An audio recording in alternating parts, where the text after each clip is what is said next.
SPT के बाद हम लोग क्या देखेंगे, स्टैंडर्ड पेनिट्रेशन टेस्ट के बाद क्या देख रहे हैं, shear strength of the soil, है ना, या shear stress in the soil, बात बराबर है ना। Shear strength of the soil क्या लिखेंगे, shear strength of the soil.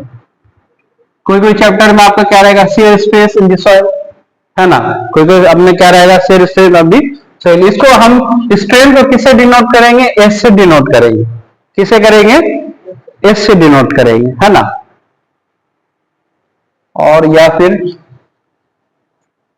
Shear stress भी बोला जाता है इन द सॉइल,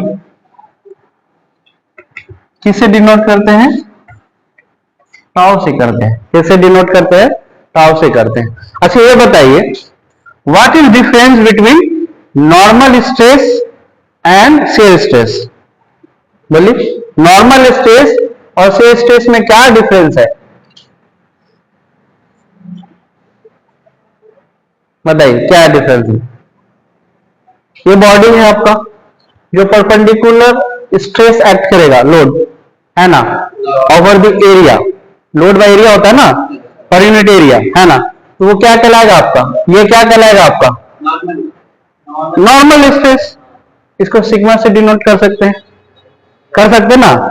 और एक और फिगर या उसी फिगर में भी दिखा सकते हैं, ये है, अगर कुछ इस तरह का स्ट्रेस आपका एक्ट कर रहा हो, इस तरह का, है ना, मान लीजिए इस तरह का एक्ट कर रहा हूं, सरफेस पर कर रहा हूं, है ना, सरफेस के पैरेलली कर रहा हूं, ये सरफेस पर पैरेलली कर रहा हूं, तो उस स्ट्रेस को क्या कहेंगे, shear stress. Mechanics of material में पढ़ाए थे ना, शेयर स्ट्रेस। इसको किससे डिनोट करते हैं, किसे डिनोट करते हैं, टाउ से करते हैं, किसे डिनोट करते हैं, टाउ से डिनोट करते हैं, है ना।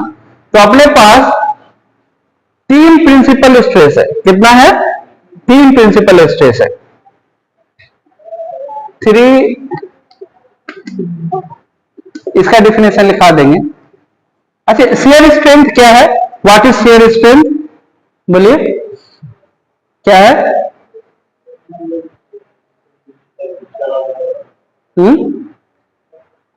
बस ऐसा ही बोलिए क्या है शेयर स्ट्रेंथ। पहली बात देखो, डिफिनेशन इसके इसमें ही छुपा रहता है, तो हम लोग गौर नहीं करते, हमेशा मैकेनिक्स ऑफ मटेरियल से बताते हुए आ रहे हैं। Shear strength of the soil, strength क्या है ना, कैपेसिटी, है ना, किसके अगेंस्ट, है ना, कितना, यानी सॉइल का कैपेसिटी है मैक्सिमम लोड या मैक्सिमम कैपेसिटी लेने का बिफोर फेलियर, उसी को क्या बोलते हैं, स्ट्रेंथ बोलते हैं। या दूसरे लफ्जों में क्या बोल सकते हैं, it is the strength which resist against deformation, which resist against deformation. It is the strength which resistance against deformation is called shear strength, है ना। यानी कितना लोड सॉइल पर लगेगा, कितना कैपेसिटी सॉइल जो है अपना वो उठाए रखेगा बिफोर फेल्योर, उसको क्या बोलेंगे, शेयर स्ट्रेंथ कहेंगे, है ना। तो जान लिया आप 3 प्रिंसिपल स्ट्रेस क्या है अपने पास, 3 प्रिंसिपल स्ट्रेस है। पहला क्या है आपका, मेजर प्रिंसिपल स्ट्रेस, पहला क्या है आपका, मेजर प्रिंसिपल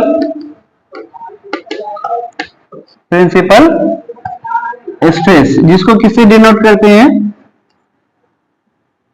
सिग्मा 1, किसे डिनोट करते हैं, सिग्मा 1। दूसरा क्या है आपका, intermediate principal stress, intermediate principal stress, जिसे किसे डिनोट करते हैं, सिग्मा 2। ये इंटरमीडिएट प्रिंसिपल स्ट्रेस का नो इफेक्ट, इसको कंसीडर ज्यादा नहीं करते, है ना। और थर्ड जो होता है आपका क्या है, minor principal stress, minor principal stress. इसको किससे डिनोट करते हैं? सिग्मा 3 से। इसमें किससे डिनोट करते हैं? सिग्मा 3 से। अच्छा ये बताइए तीनों स्ट्रेस जो है इसमें शियर स्ट्रेस क्या रहेगा, कितना रहेगा? बोलिए एनीवन? ये तीनों प्रिंसिपल स्ट्रेस जो है इसमें शियर स्ट्रेस की वैल्यू क्या रहेगा?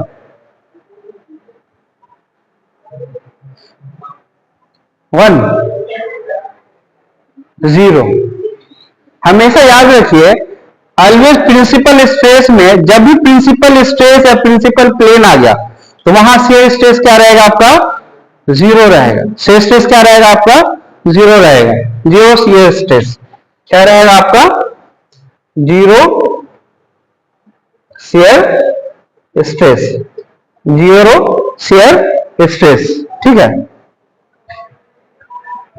क्योंकि सिग्मा 2 का कोई इफेक्ट नहीं है, इसको कंसीडर नहीं करेंगे। मान लीजिए सॉइल का आपका फिगर है या बॉडी है, कोई बॉडी है नॉर्मल, समझे? इसका क्या लग रहा है आपका? बोलिए सिग्मा 1 क्या है आपका? मेजर प्रिंसिपल स्ट्रेस, और सिग्मा 2 क्या है आपका?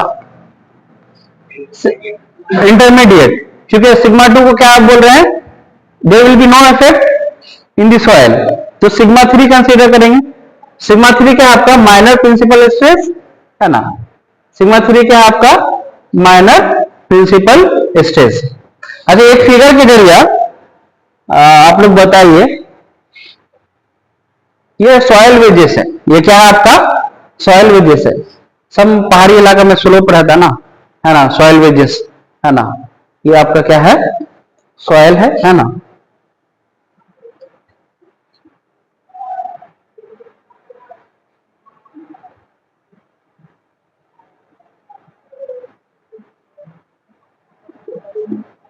ये क्या है आपका? शियर स्ट्रेस टॉर है ना। और ये क्या है आपका? Shear strength. ये क्या है आपका? Shear strength. ये बताइए when tau shear stress less than shear strength, एक कंडीशन हो गया। दूसरा कंडीशन क्या है? Shear stress is greater than shear strength. तो किस कंडीशन में सॉयल वेजेस, जो सॉयल मान लीजिए सॉयल आपका फेल होगा, और किस कंडीशन में सॉयल आपका नहीं फेल होगा? बताइए। ऊपर वाले कंडीशन में पहला पहला बोल देते हैं इसको, और दूसरे वाले कंडीशन में, ऊपर वाले कंडीशन में सॉइल फेल हो सकता है? नहीं, नीचे वाले कंडीशन में सॉइल आपका फेल होगा है ना। ऊपर वाले कंडीशन में नहीं होगा। क्यों? शियर स्ट्रेंथ मोर है सॉइल का कंपेयर टू शियर स्ट्रेस। जो शियर स्ट्रेस लग रहा है सॉइल वेजेस में उसके स्लोप पर, वो क्या है आपका? लेस, और शियर स्ट्रेंथ मोर है, then there will be no failure, there will be no failure. Yes, कह सकते ना, no failure, soil will not fail. Yes, और इस कंडीशन में क्या होगा?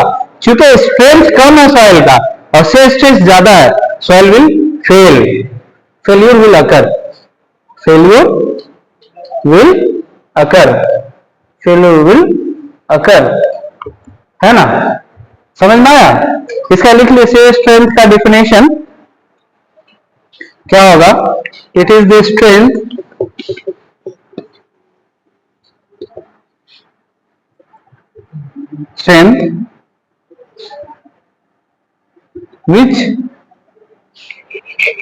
which reduces the deformation, which reduces the deformation due to continuous shear stress, due to continuous shear stress in the soil, है ना। ये याद रखना है, रेजिस्टेंस resist the soil या रेजिस्टेंस अगेंस्ट डिफॉर्मेशन। अगेंस्ट लिखना अच्छा है ना, resist against deformation due to continuous shear stress in the soil. इसको क्या बोलते हैं? shear strength of the soil कहते हैं, shear strength of the soil कहते हैं। और स्ट्रेस नॉर्मली क्या होता है? Load upon area. क्या होता है आपका? लोड अपॉन एरिया, है ना, लोड अपॉन एरिया होगा।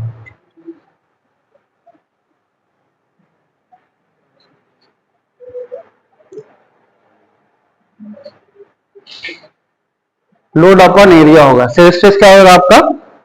लोड अपॉन, यानी कितने कितने लोड कितने स्ट्रेस पर आपका लोड लग रहा है, यानी जिस लोड की वजह से जितना शेयर स्ट्रेस हो रहा है वो आपका स्ट्रेस अपॉन एरिया, कितने एरिया पर लग रहा है ना, वो क्या कहलाएगा? आपका शेयर स्ट्रेस कहलाएगा।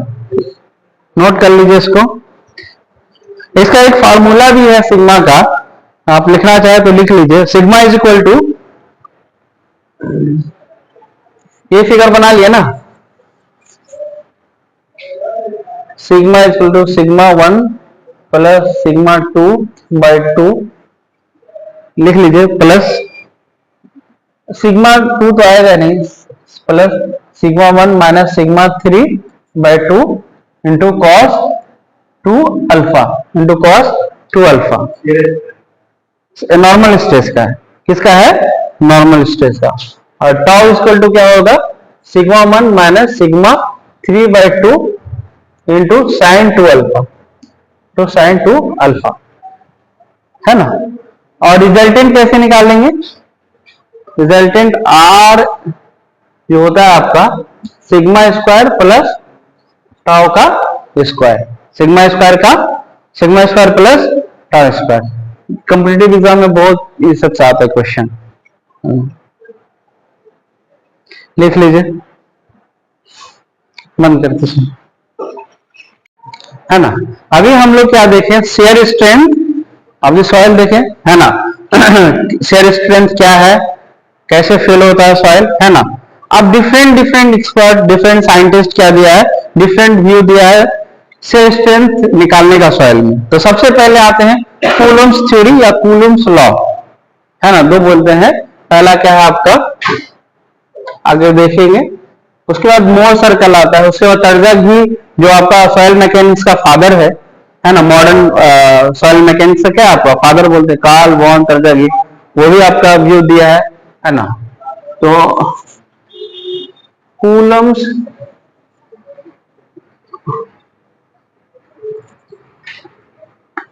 कूलम्स थ्योरी भी बोल सकते हैं, कहीं कहीं पर आपका लॉ भी रहेगा। क्या रहेगा आपका? कूलम्स थ्योरी या कूलम्स लॉ रहेगा, है ना। ये क्या बोलता है आपका शेयर स्ट्रेंथ निकालने के लिए, क्या बोलता है आपका? S is equal to C plus sigma tan phi. क्या बोलता है? क्या फॉर्मूला दिया है? बोलिए। हाँ, S बराबर C plus sigma tan five दिया है ना। अब देखेंगे S क्या है आपका, what is S? Shear strength of the soil. S क्या है आपका?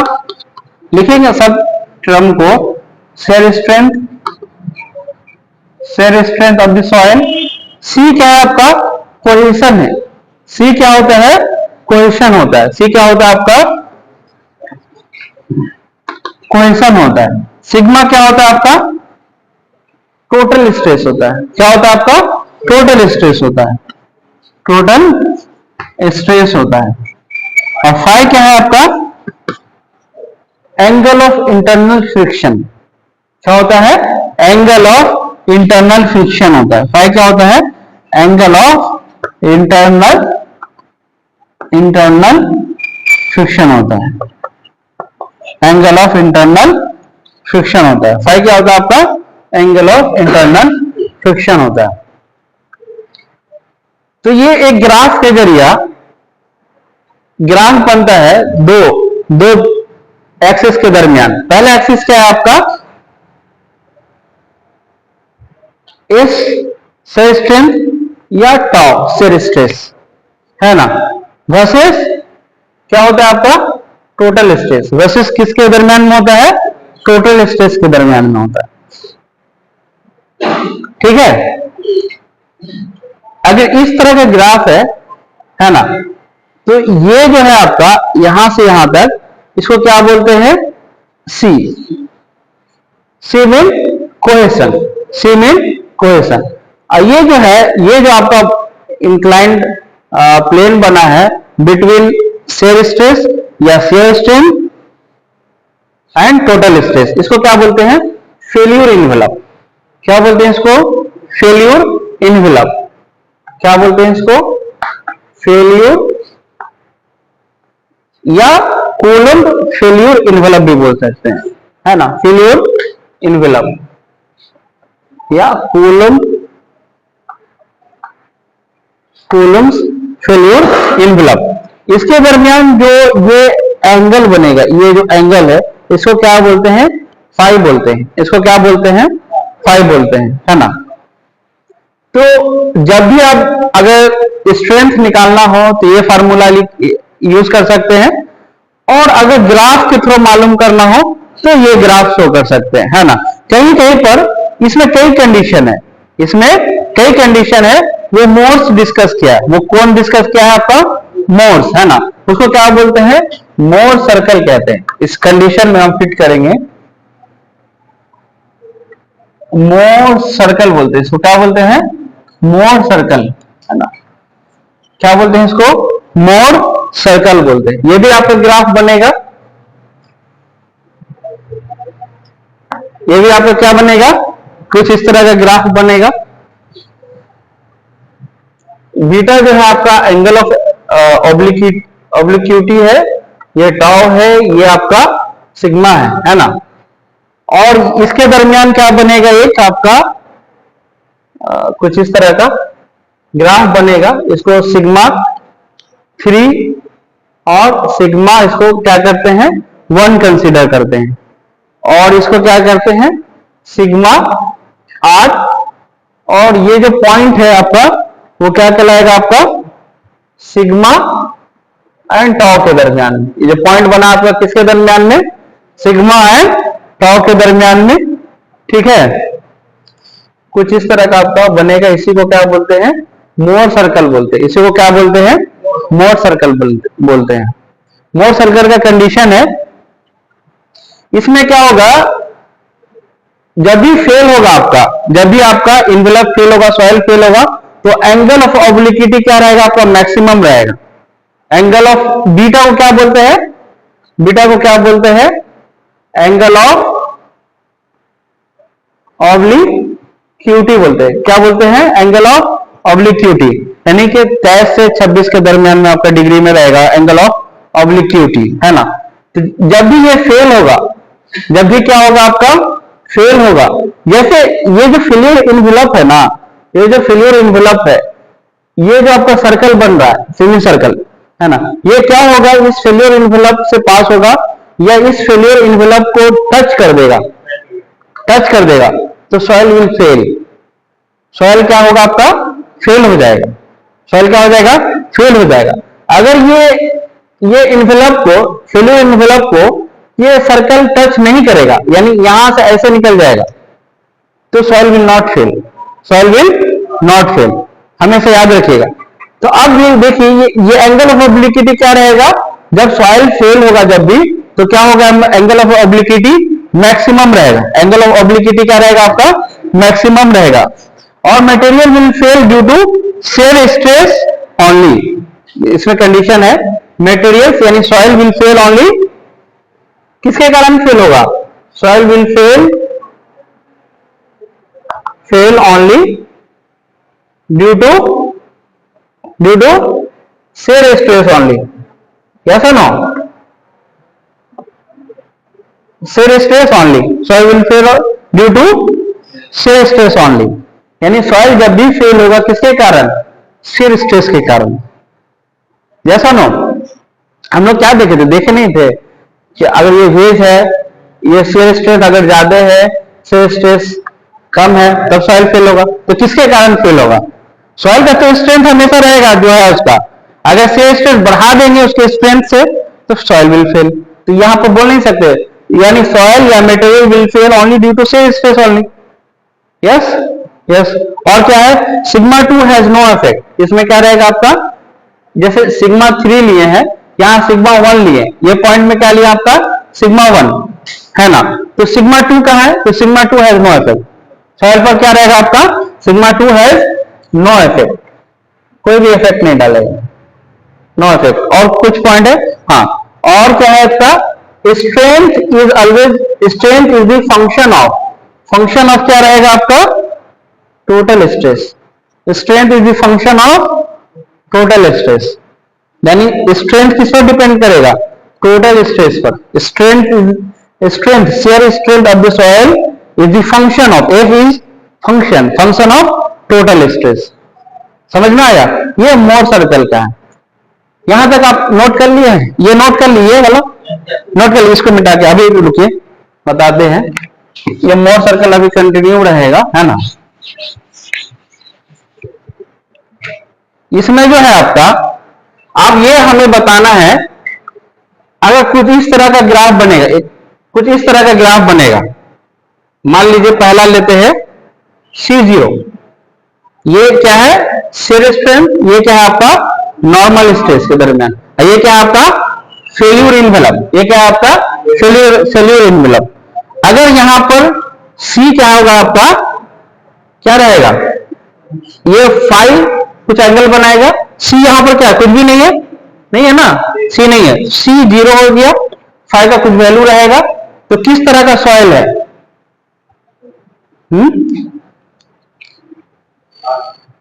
C 0 है,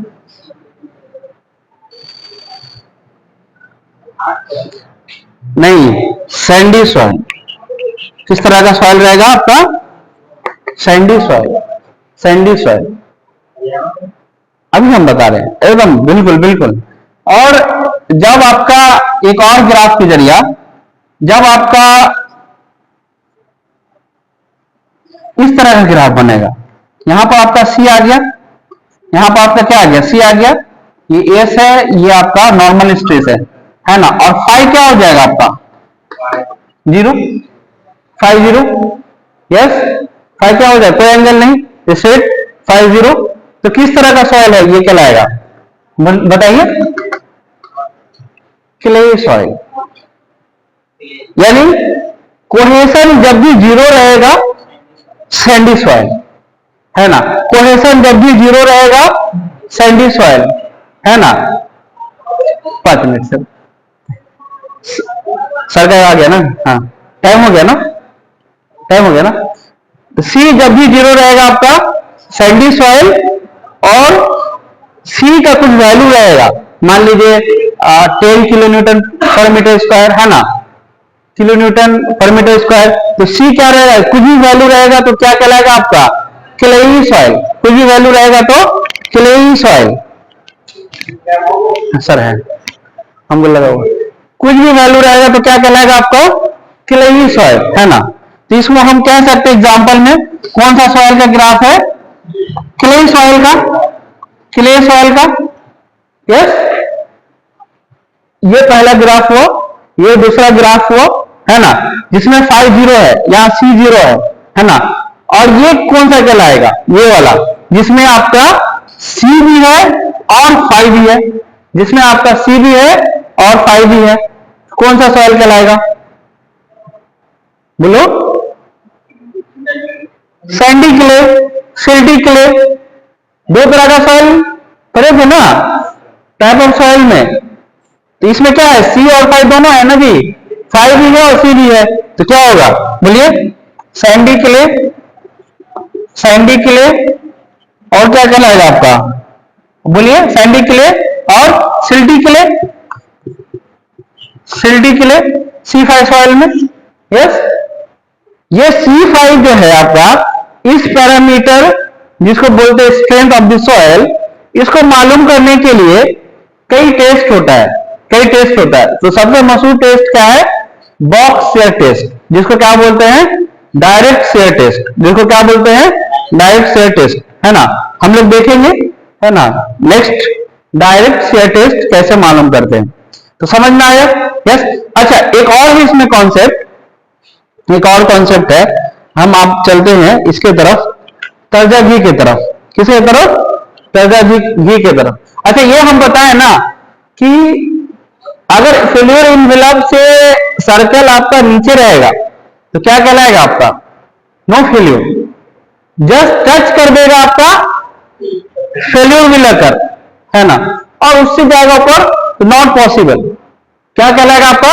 नॉट पॉसिबल, यानी फेल हो जाएगा, नॉट पॉसिबल, है ना, यानी पॉसिबल ही नहीं है, ऐसा जाना पॉसिबल ही नहीं। तो क्या कहलाएगा आपका? हमेशा जब भी ये सर्कल, मोर सर्कल का टच करेगा ये फेल्योर इन्वेलप को, जहां आपका सिग्मा एक पॉइंट कोऑर्डिनेट और टॉ एक कोऑर्डिनेट पॉइंट रहेगा, जब भी ये टच कर देगा failure will occur, failure will occur, है ना। अच्छा, ये दोनों को मॉडिफाई करने के लिए तर्जगी आया बाद में, है ना। तर्जगी देखेंगे, ये लिख लिया है, ये वाला, ये वाला, हाँ, ये ऊपर वाला ही मिटाएंगे बस। तर्जगी कॉन्सेप्ट क्या क्या कहलाएगा? तर्जगी कॉन्सेप्ट।